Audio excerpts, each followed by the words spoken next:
오늘 말씀은 요한복음 15장 7절입니다. 너희가 내 안에 거하고 내 말이 너희 안에 거하면 무엇이든지 원하는 대로 구하라.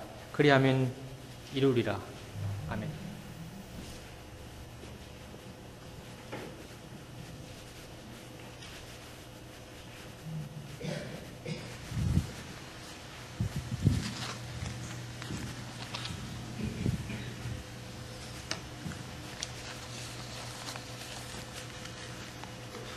우리 다 같이 다시 한번 기도하고 시작하겠습니다. 하나님, 오늘 아침에 저희가 하나님의 임재 안에 나올 수 있도록 해주심을 감사드립니다. 저희가 같이 아버지의 말씀을 나눌 때 아버지께서 이 말씀이 살아서 운동력이 있어서 우리의 영혼 육을 깨고 또 깨우치고 그래서 저희가 삶으로 하나님을 고백하게 도와주시옵소서.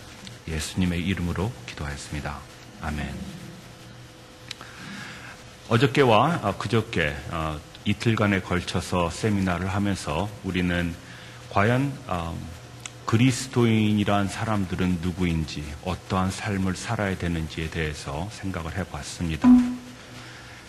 그리스도인들 신앙생활에 가장 핵심이 되는 것은 하나님을 주인으로 모시고 사는 거라고 또 성경 구절을 찾아봤습니다. 하지만 순종하기 이전에 과연 우리가 어떤 마음을 가지고 그리스도인의 삶을 사는 것일까요? 우리가 신앙생활은 무엇을 해야 되고 또 하지 말아야 되는 영어로 하면은 do's and don'ts 하는 종교 생활이 아니라 하나님과의 관계라고 이틀 동안 설명을 했습니다. 하나님과의 관계, 사랑의 관계라면 과연 우리가 어떻게 하면 하나님을 더 사랑하면서 알아갈 수 있을까요? 그런 소망 가지고 계시죠. 우리가 어떻게 하면 하나님을 더 사랑할 수 있을까요? 믿음 생활에 가장 중요한 것은 무엇입니까? 이런 질문을 하면 많은 분들이 대부분 말씀과 기도를 꼽습니다.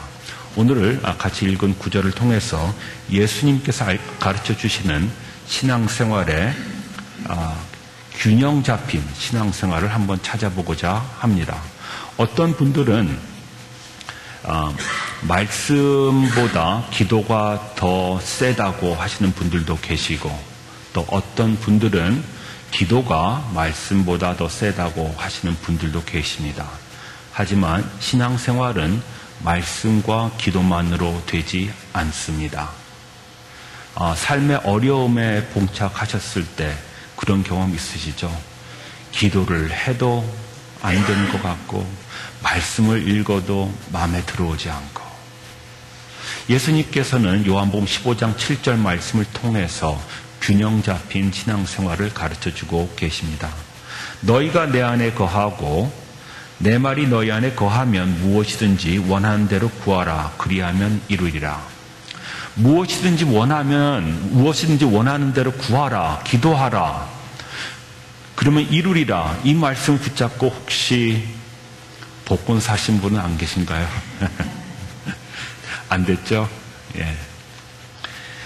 이 구절은 전제 조건 3가지와 약속 1가지로 구성이 되어 있습니다. 전제 조건 첫 번째는 너희가 내 안에 거하고 두 번째는 내 말이 너희 안에 거하면 그리고 세 번째 전제 조건은 무엇이든지 원하는 대로 구하라. 그리하면 약속으로 이루리라.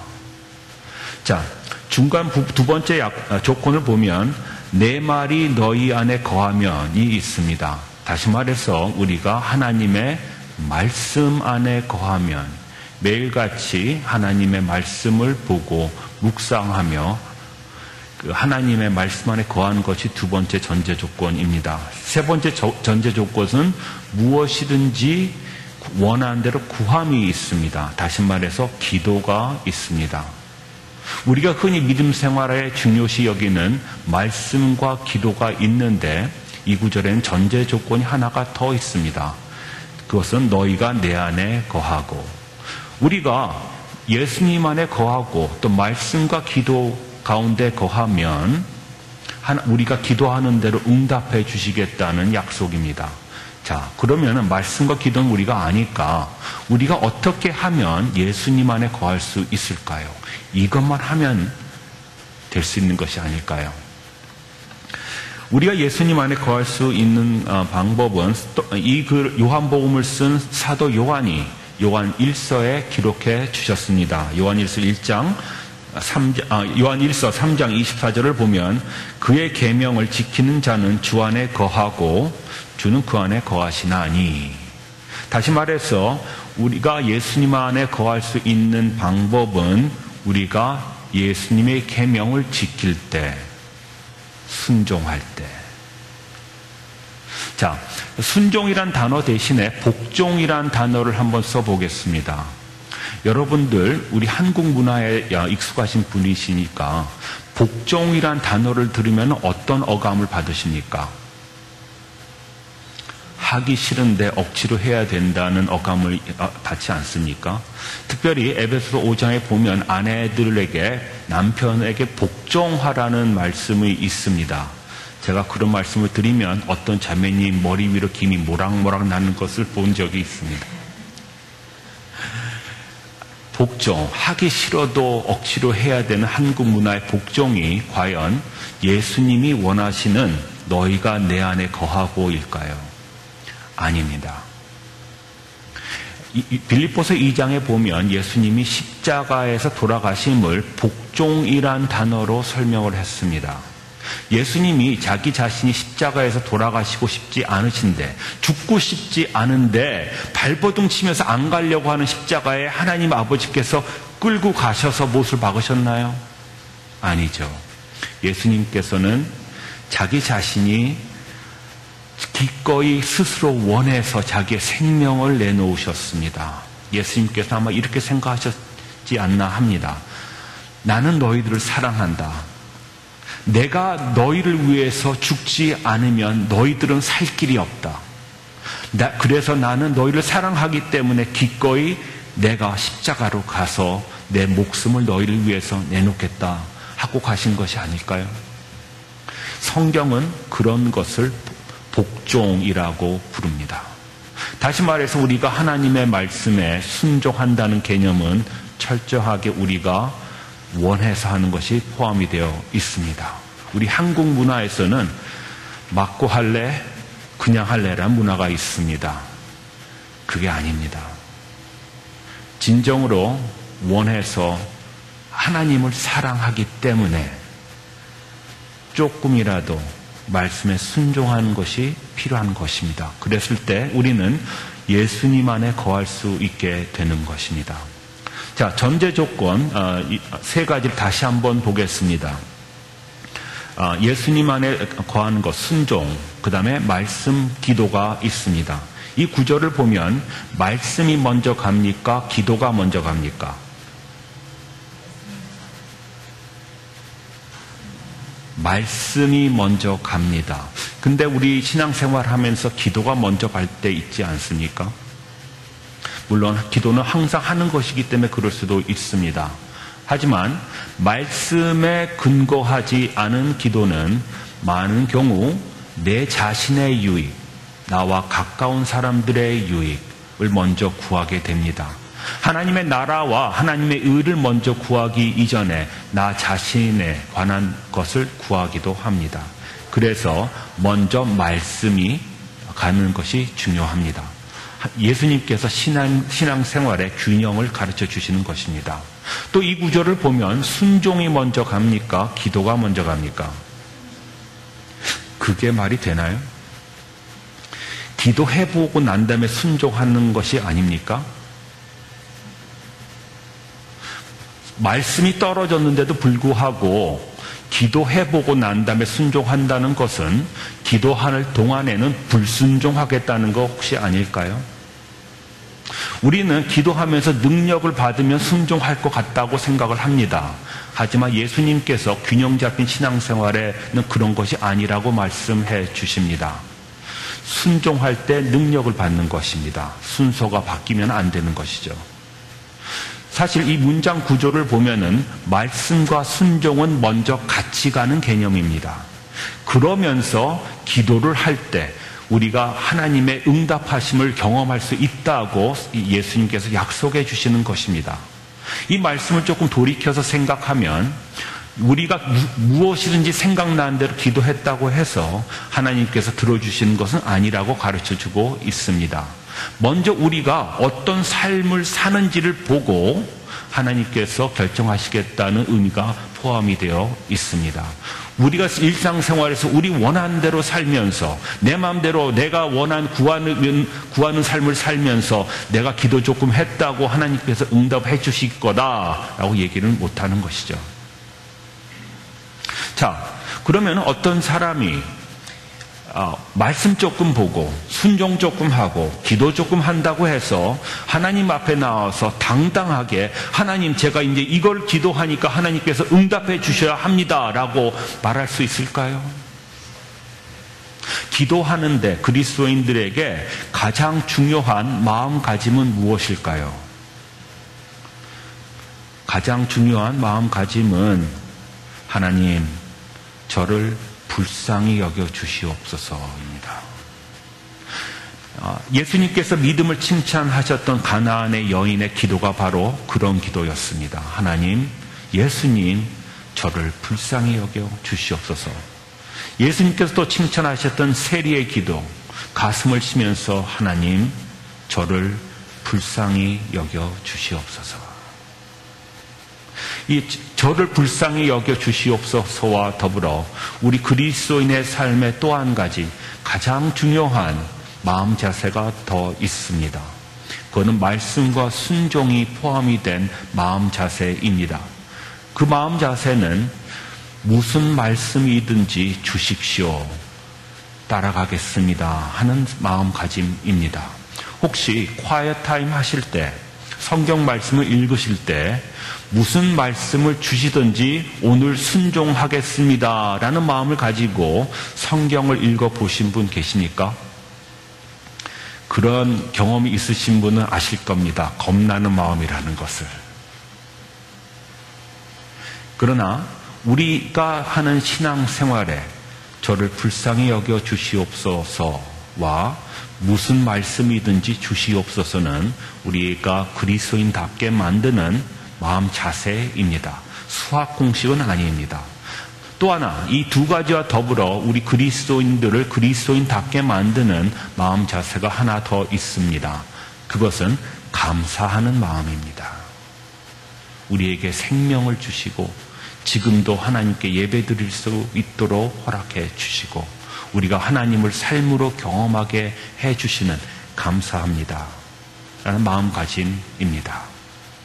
이게 바로 예수님이 가르쳐 주시는 순종과 말씀과 기도의 균형 잡힌 신앙생활입니다. 그 균형 잡힌 신앙생활에는 여러 가지의 모습이 있습니다. 요한복음 15장 1절 2절 말씀을 보면 예수님께서 자기 자신을 참 포도나무로 비유하고 계십니다. 그리고 그리스도인들은 가지라고 비유를 하고 계십니다. 그리고 그 가지에게 열매를 맺는 것을 중요시 여기십니다. 자, 그렇다면 포도나무의 사진이 있습니다. 그리고 포도 알갱이의 사진이 있습니다. 포도 알갱이는 세 가지의 구성 요소로 되어 있습니다. 껍질이 있고 살이 있고 씨가 있습니다. 우리 한번 포도나무의 입장으로 한번 생각을 해보죠. 포도나무에게 이 세 가지 구성 요소 중에서 가장 중요한 것은 무엇일까요? 씨가 가장 중요할까요? 살이 가장 중요할까요? 아니면 껍질이 가장 중요할까요? 물론 포도를 먹는 사람들에겐 살이 가장 중요하겠죠. 그거는 우리 소비자의 마음이겠죠. 하나님 아버지 또 예수님 포도나무의 입장으로는 이 세 가지 중에 무엇이 가장 중요할까요? 씨가 가장 중요한 것이죠. 그렇죠? 씨에게 영양분을 주기 위해서 포도에 살이 있는 것이고 그 씨와 포도 살을 보호하기 위해서 껍질이 있는 것이죠. 왜 그렇게 포도나무 자신에게는 씨가 중요할까요? 그 안에 생명이 있기 때문에, 그 씨가 땅에 떨어져서 싹이 나서 결국 자라서 또 다른 포도를 맺을 수 있는 그 생명이 있기 때문에, 생명, 그리스도인의 삶, 균형 잡힌 삶에는, 하나님의 임재를 경험하는 삶에는 생명의 역사가 있습니다. 얼마 전부터 김재범 목사님께서 만나며 사랑하며를 이 교회에서 시작하셨습니다. 벌써 시작하신 분들이 많이 계시다고 들었습니다. 만나며 사랑하며 하면서 저희 빌립보 교회에도 삶에 많은 변화를 겪어가는 사람들이 있습니다. 많이 있습니다. 솔직히 말씀드려서. 만나며 사랑하면은 그러나 도구에 불과합니다. 물론 좋은 도구이죠. 하지만 도구에 불과합니다. 만나며 사랑하며를 하면서도 생명의 역사가 없다면 그것은 생명이 없는 그리스도인의 삶의 증거이기도 합니다. 어떻게 하면 우리가 생명의 역사에 참여할 수 있을까요? 특별히 만나며 사랑하며를 하면서. 배우는, 김재봉 목사님에게 배우는 데서 끝난다면은 그건 생명의 역사에 조금밖에 참여하지 못하게 되는 것입니다. 진정으로 생명의 역사를 참여하고 싶으시면은 만나며 사랑하며를 배우고 난 다음에 다른 사람에게 그것을 가르치는 것입니다. 생명의 대를 이어가는 것입니다. 신앙생활을 오래 하신 분이든 조금 하신 분이든 만나며 사랑하며 같은 교제를 가지고 다른 사람을 가르치라고 하면은 대뜸 하시는 말씀이 나 같은 사람이라는 것입니다. 내가 얼마나 안다고 나 같은 사람 닮아서 나오면 안 돼. 자, 여기 계신 분 거의 다 결혼하신 것처럼 제 눈에는 보입니다. 결혼하시고 내가 얼굴이 여기가 못생겨서 내 자식을 낳으면 안 된다고 생각하시는 분 계십니까? 내 성격이 모질기 때문에 자식 낳으면 안 되라고 생각하시는 분 계십니까? 결혼하면 당연히 자녀를 낳는 게 당연한 것이죠. 그렇죠? 하나님의 영적인 섭리에도 우리가 아무리 못생긴 면이 많아도 생명의 대를 이어가시기를 하나님께서 기대하십니다. 사과씨, 소크라테스가 이런 말을 했다고 합니다. 사과 하나에는 사과씨가 몇 개가 있습니까? 한 서너 개, 대여섯 개씩 있죠. 그렇다면 사과씨 하나 안에는 사과가 몇 개나 들어있습니까? 엄청 많이 들어있을 수가 있습니다. 생명이 있기 때문에. 우리가 원하는 삶은 바로 이 생명을 낳고 키우고 그러면서 하나님을 삶으로 경험하기를 원하는 것입니다.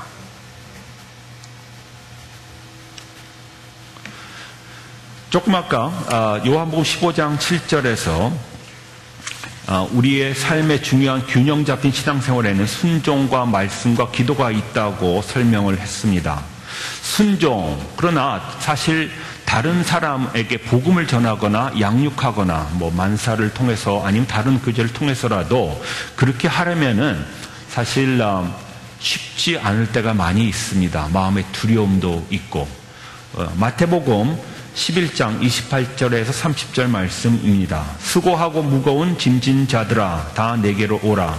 내가 너희를 쉬게 하리라. 나는 마음이 온유하고 겸손하니 나의 멍에를 메고 내게 배우라.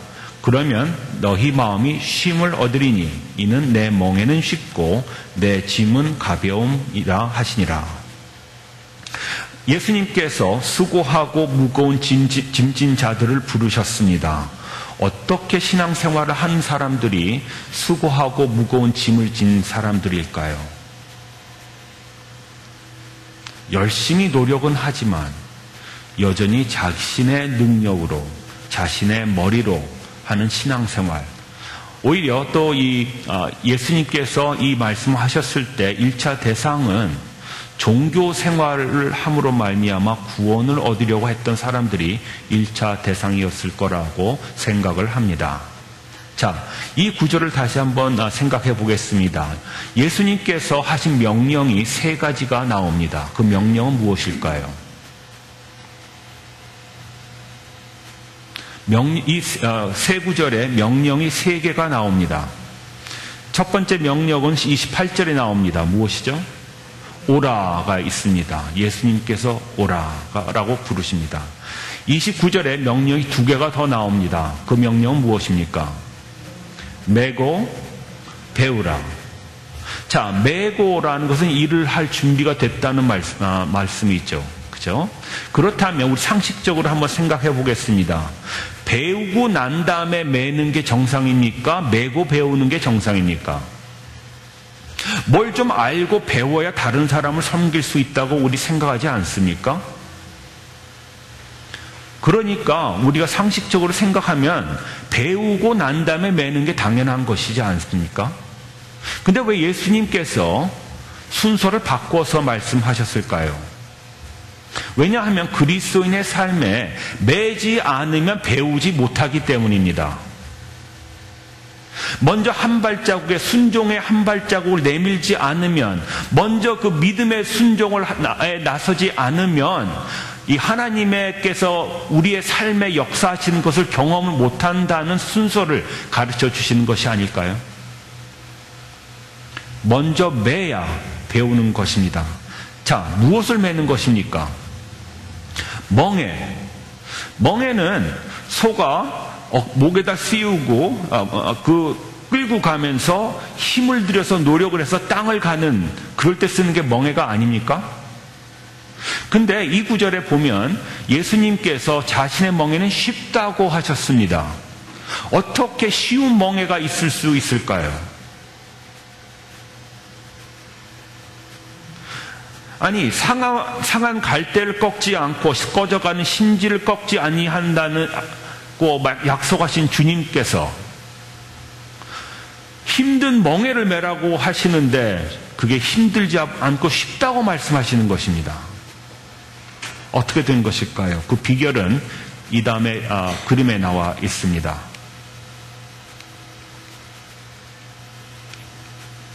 이 그림에는 두 개의 멍에가 그려져 있습니다. 위에 것과 아래 것. 둘 다에 소가 몇 마리가 들어갈까요? 구멍이 두 개씩 있으니까 소가 두 마리씩 들어가겠죠. 그래서 쌍쌍이 같이 갈면서 멍에를 끄는 것이죠. 자, 이 멍에는 누구의 멍에라고 하셨습니까? 예수님 자신의 멍에라고 하셨습니다. 힘센 소와 힘 약한 소가 같이 멍에를 끌고 가면 누가 힘을 쓸까요? 예수님께서 한쪽에서 밀고 우린 옆에서 붙어가는, 그렇기 때문에 쉬운 멍에라고 예수님께서 말씀하신 것입니다. 하지만 여러 가지 두려움 때문에 처음 믿음에 한 발자국 내밀지 못하면 이 쉬운 멍에를 매지도 못하고 하나님의 은혜를, 하나님께서 우리 삶에 역사하시는 것을 경험도 못하는 것입니다. 우리의 믿음의 생활에는 먼저 순종이 필요한 것입니다. 우리 이성으로 이치는 맞지 않더라도 하나님께서 원하시는 거라는 확신이 들면 우선 일은 벌려놓고 보는 것입니다. 특별히 생명의 사역에.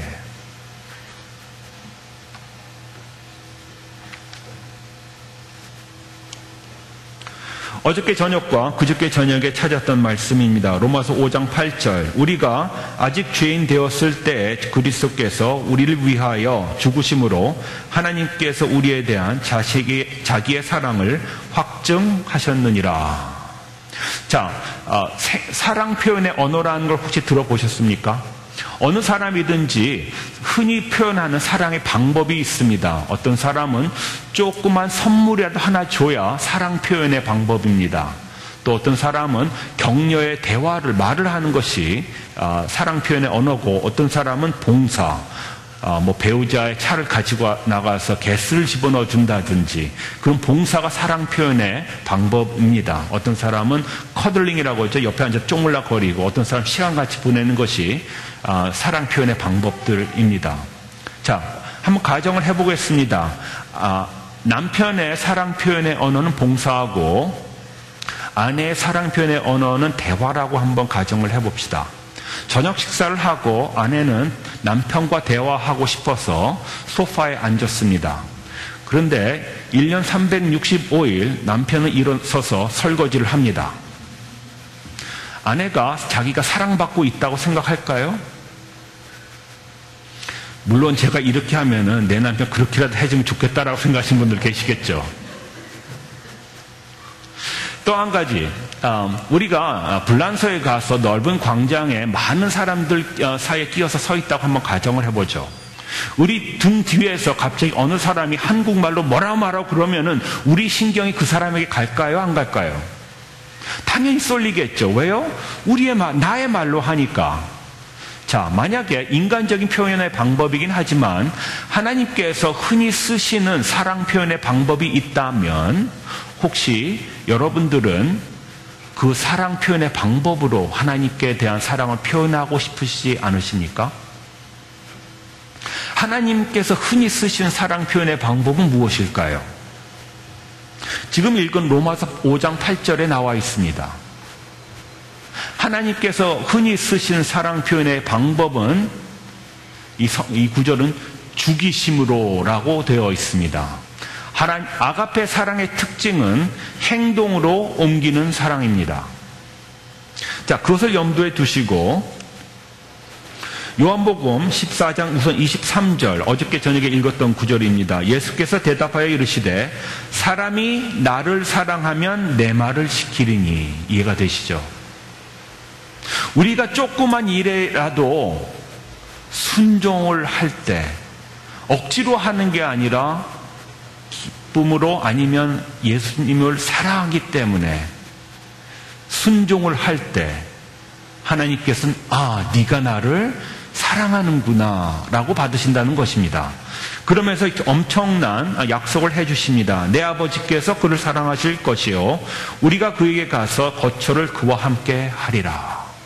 삼위일체 하나님께서 우리의 삶에 임재하여 주셔서 우리가 삶으로 하나님을 경험하는 것을 가르쳐주고 있습니다. 하지만 이 구절은 여기서 끝나지 않고 그 다음 구절이 있습니다. 24절 나를 사랑하지 아니하는 자는 내 말을 지키지 아니하나니. 마음에 부담되시죠? 우리가 순종하면 하나님은 사랑으로 받아주시고 우리가 순종하지 않으면 사랑하지 않는 걸로 받아주신다고 말씀하시는 것입니다. 간단하게 얘기하셨습니다. 그래서 그리스도인의 삶에는 생명의 사역에 순종하는 것이 필요합니다. 그것과 더불어 두 번째 단계는 말씀이었습니다.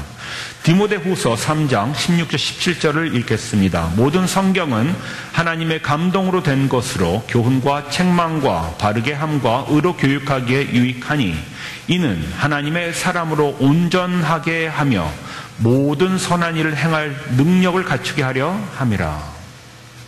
자, 이 구절을 보면은 우리에게 성경을 주신 이유를 가르쳐 주시고 있습니다.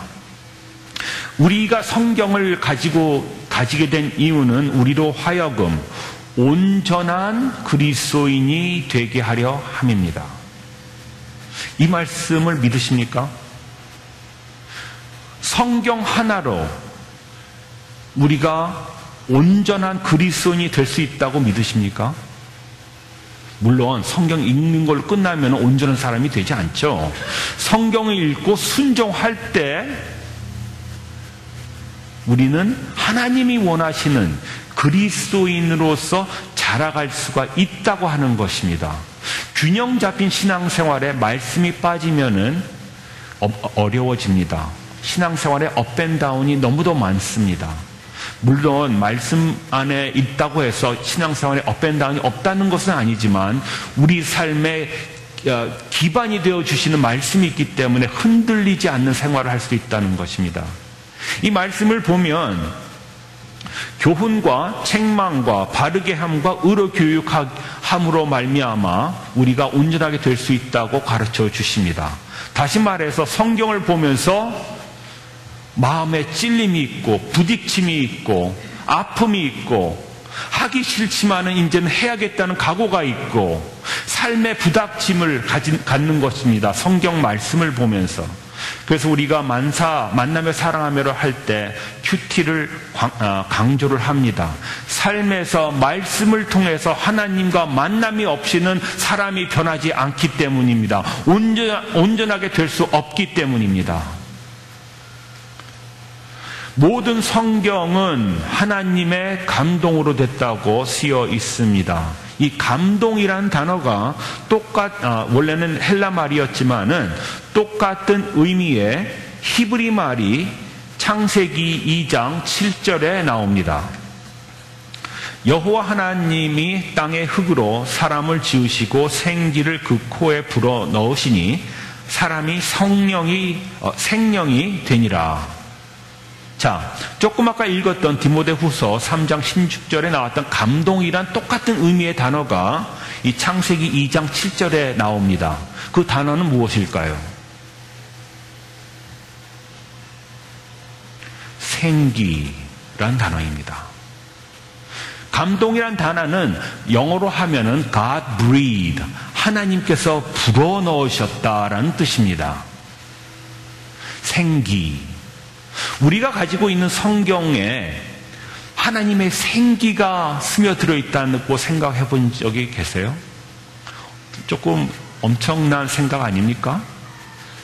흙이 생명이 되게 만드신 하나님의 생기가 우리가 말씀을 볼 때 우리 눈앞에, 우리 마음 앞에 살아서 운동력 있어 우리의 마음에 골수를 쪼개는, 우리가 부딪히고 교훈을 받고 의로 교육을 받고 그것을 우리가 삶에 실천할 때 우리는 온전한 사람으로 자라갈 수 있다고 성경은 말씀해 주시는 것입니다. 순종과 말씀, 그리고 아까 읽었던 기도. 우리가 기도 생활을 제대로 하지 않으면서 하나님의 능력을 삶에서 경험하기가 어렵습니다. 제가 말씀드리는 것은 사실 이 균형 잡힌 신앙생활을 말씀드리는 것입니다. 순종과 말씀과 기도 같이 가는 것입니다. 그랬을 때 우리 애가 하는 기도도 하나님의 나라와 의를 구하는 기도가 되는 것이고, 그 하나님이 원하시는 것을 기도하는 것이 되는 것이고, 하나님이 그렇게 기도했을 때 응답해 주시는 것을 응답받는 것입니다. 요한복음 10장 10절에 이런 말씀이 있습니다. 도둑이 오는 것은 도둑질하고 죽이고 멸망시키려는 것뿐이요, 내가 온 것은 양으로 생명을 얻게 하고 더 풍성히 얻게 하려는 것이라. 이 구절을 보면 예수님께서 신앙생활을 간단하게 두 단계의 스텝으로 설명해 주셨습니다.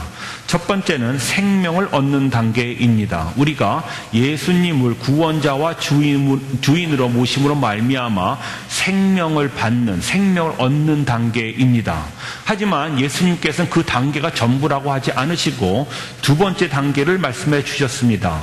더 풍성히 얻게 하려는 것이라. 무엇을 더 풍성히 얻는 것일까요? 우리 보통 이 구절을 설명할 때 풍성한 삶이라고 설명을 하기도 합니다. 하지만 도대체 무엇을 풍성히 얻는 것입니까?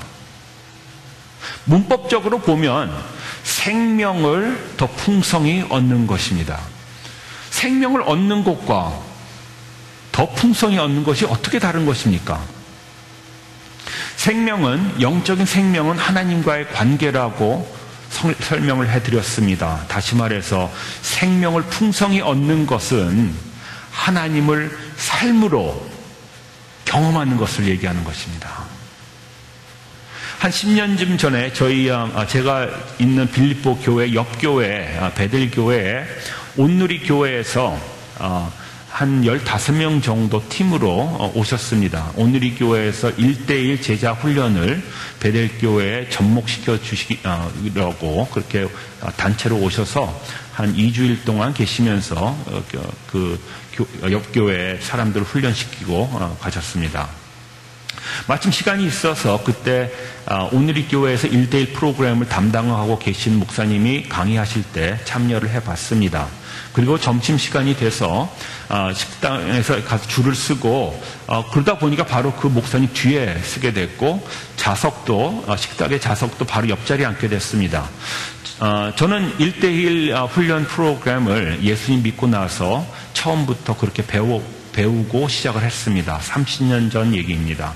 그래서 이제 저도 오랫동안 해왔으니까 좀 궁금한 질문이 있어서 그 목사님에게 여쭤봤습니다. 도대체 온누리 교회에서는 한번 1대1 훈련 받은 사람이 몇 프로나 다른 사람을 가르칩니까? 그랬더니 그 목사님께서 급하니까 점점 막 드시고 계시다가 숟가락을 딱 놓더니 날 탁 보시더니 우리 교회는 다 섬깁니다. 그러시더라고요. 100%. 어이요. 세네요. 그러시면서 하시는 말씀이 우리 교회에서는 눈먼 사람도 섬기고 글을 못 읽는 사람도 섬깁니다.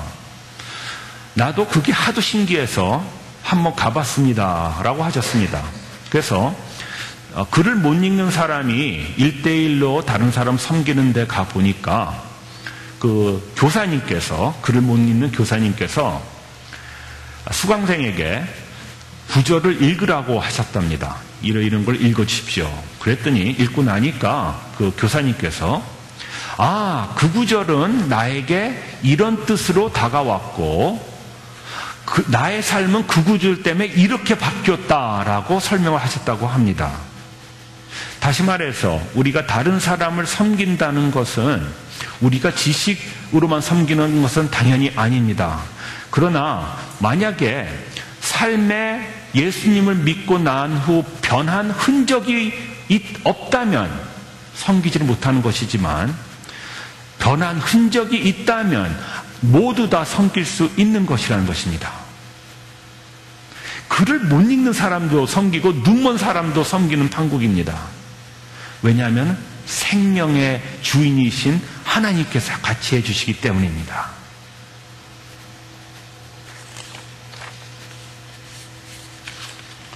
마태복음 6장 33절을 보면 이 구절이 있습니다. 그런즉 너희는 먼저 그의 나라와 그의 의를 구하라. 그리하면 이 모든 것을 너희에게 더하시리라. 우리가 많이 외우는 구절입니다. 먼저 그의 나라를 구하고 의를 구하라고 하셨는데 도대체 하나님의 나라를 구하는 것은 무슨 뜻일까요? 어떻게 하면 하나님의 나라를 구할 수 있을까요? 무엇을 하는 것이 하나님의 나라를 구하는 것입니까? 보통 우리 이 세계의 나라는 땅이 있고 백성이 있고 주권이 있으면 나라가 성립이 됩니다. 그러나 하나님의 나라에는 땅이 있는 것은 아닙니다. 그렇죠?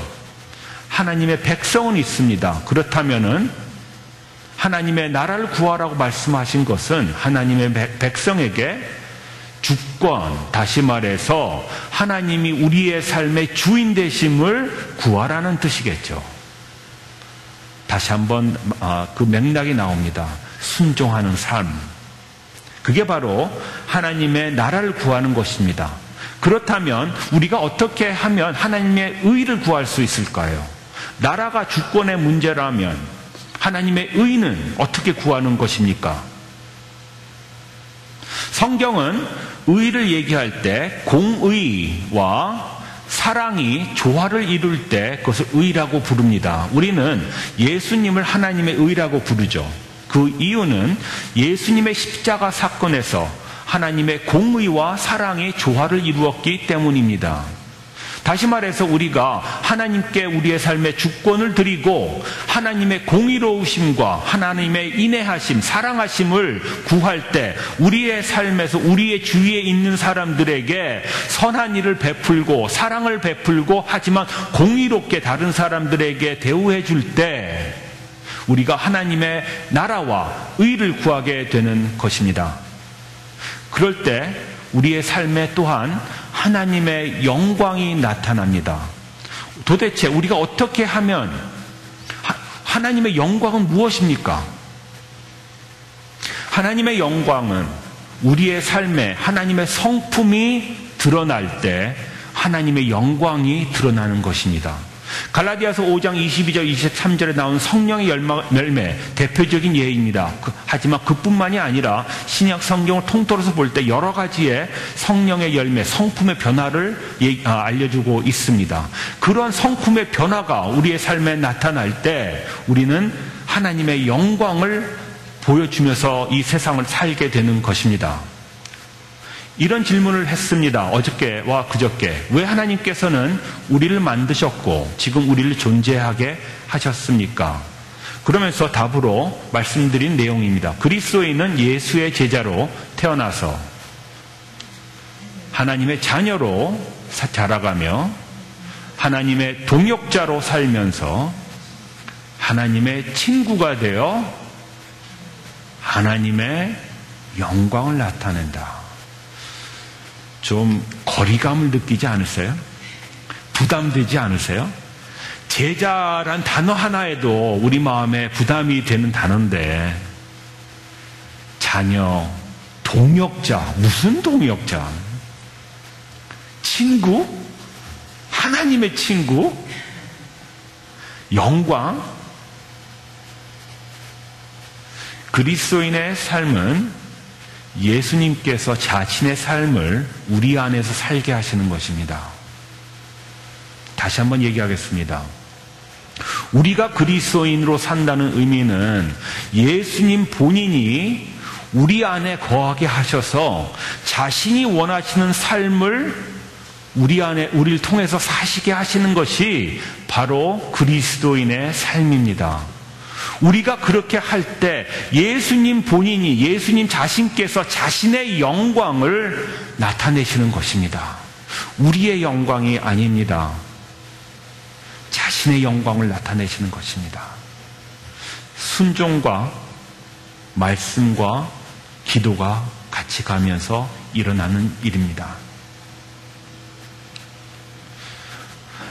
요한복음 7장 37절 38절에 이런 말씀이 있습니다. 예수께서 서서 외쳐 이르시되 누구든지 목마르거든 내게로 와서 마시라. 나를 믿는 자는 성경의 이름과 같이 그 배에서 생수의 강이 흘러나오리라 하시니.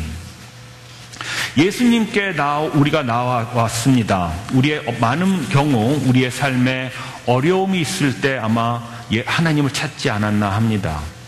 아직도 삶에 어려움이 없다면은 이 자리에 안 계실 분이 계실 거로 저는 추측을 합니다. 물론 예수님께 나와서 우리의 갈증을 해소하는 것이 있습니다. 우리가 예수님께 구원을 받고 하나님을 의지하면서 살아가는 것이 있습니다. 하지만 그리스도인의 삶은 그게 전부가 아닙니다. 이 구절에 보면 그 뱃속에서 생수의 강이 흘러나온다고 쓰여 있습니다. 영어로 보면은 rivers of life, living water. 다시 말해서 생수의 강들이 우리 뱃속에서 우리의 삶을 통해서 흘러나오는 것을 얘기해 줍니다. 무엇이 목적일까요? 내가 내 갈증만 해소하는 것이라면은 강물이 흘러나올 필요는 없지요. 우리 주위에 있는 사람들의 갈증 있고 목마르고 아픈 사람들에게 우리가 가지고 있는 예수님을 소개함으로 말미암아 그들 또한 갈증을 해소하고 삶의 소망과 희망을 얻는 게 바로 그리스도인의 삶이라는 것입니다. 생명의 역사. 조금 아까 말씀드렸던 하나님의 친구, 영광, 동역자 쉽게 되지는 않습니다. 그리스도인 우리의 삶에 고난이 있습니다. 그리고 기다림이 있습니다. 그 가운데서 역사하시는 하나님을 우리 주위 사람들에게 전할 수가 있는 것입니다. 우리 삶의 현장에 역사하신 하나님을. 우리가 잘나서가 아니라 우리가 가지고 있는 예수님이 소중해서입니다. 얼마 전에 저와 만나며 사랑하며를 한 사람 중에 이런 사람이 있었습니다. 한국에서 의대 교수였습니다. 존스 홉킨스 유니버시티에 1년 동안 연수를 오시고 그리고 얼마 안 돼서 저와 같이 만나며 사랑하며를 하면서 예수님을 영접했습니다.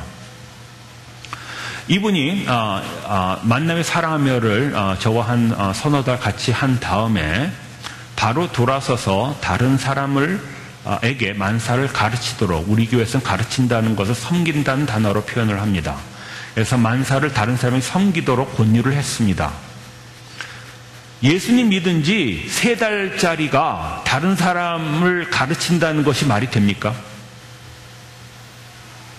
하지만 순종하는 것이기 때문에, 그리스도인의 삶은 순종의 삶이기 때문에 겁은 나지만 이분이 하겠다고 했습니다.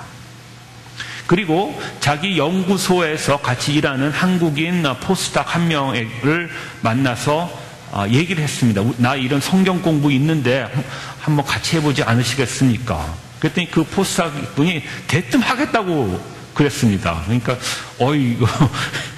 이분 조금 더 당황이 됐는데, 그래서 날짜와 시간을 정했습니다. 어느 날 어느 시에 우리 집에 오십시오. 그날 아침에 제가 그 의대 교수가 직장을 갔는데 다른 사람에게 차편을 얻어서 갔습니다. 근데 아침 시간에 전화가 울렸습니다. 아내에게서 전화가 왔습니다. 그 집의 아들이 아프다는 것이었습니다. 의대 교수이기 때문에, 의사이기 때문에 그 말을 딱 들었을 때 아주 심각한 병일 수도 있고 그냥 아무것도 아닌 지나가는 것일 수도 있다는 것을 알았습니다. 하지만 아주 심각한 병이 이런 것 가능성이 있다는 것도 알았기 때문에 마음이 두근거리면서 조마조마해지는 것이었습니다. 근데 마침 또 차는 가지고 오지 않았고 빨리 가봐야겠는데, 그러니까 대뜸 드는 생각, 오늘 저녁에 만사 처음 시작하려고 했던 거 캔슬해야겠다. 이분이 캔슬 안 했습니다. 그리고 결국 차편을 얻어 타서 집으로 갔습니다. 그리고 아들을 만나보니까 아주 위험한 병은 아니었다고 그랬습니다. 그리고 그날 저녁에 그 포스닥이 집에 와서 만나며 사랑하며 첫 번째 시간을 하면서 그 포스닥이 예수님을 영접을 했습니다. 얼마나 기쁨이 있었겠습니까? 그 마음에. 믿음의 생활에는 시련과 축복이 같이 옵니다. 시련이 없으면은, 시련의 깊이가 없으면은 우린 하나님 찾지 않습니다. 우린 그렇게 만들어졌습니다. 이 의대 교수가 1년을 더 연장을 해서 미국에 있으면서 더 많이 훈련을 받았습니다. 그리고 한국에 돌아갔습니다. 한국에 자기의 사촌들이 있는데 자기 자신은 의대 교수니까 그래도 한국 사회에서 지위가 있는 사람입니다. 그런데 그 사촌들은 농부였습니다. 시골에서 농사 짓는 2명이 있었습니다. 그 사촌들은 매일은 아니지만 서로 만나면 술만 마시면서 세상 한탄을 하는 것이 보통 일이었습니다. 그 사촌들에게 의대 교수가 찾아갔습니다. 그리고 오랜만에 다시 만나서 이런저런 얘기하면서 자신이 변화된 삶을 얘기하고, 혹시 나랑 같이 만나며 사랑하며 해보지 않을래? 라고 물어봤습니다. 그랬더니 그 사촌 2명이 대뜸 또 하겠다고 했습니다. 그리고서 만나며 사랑하며를 하면서, 옛날에는 술이나 마셔야 마음속에 있는 한탄을 내어 뿜던 그 사촌들이, 이제 우린 술이 필요 없다.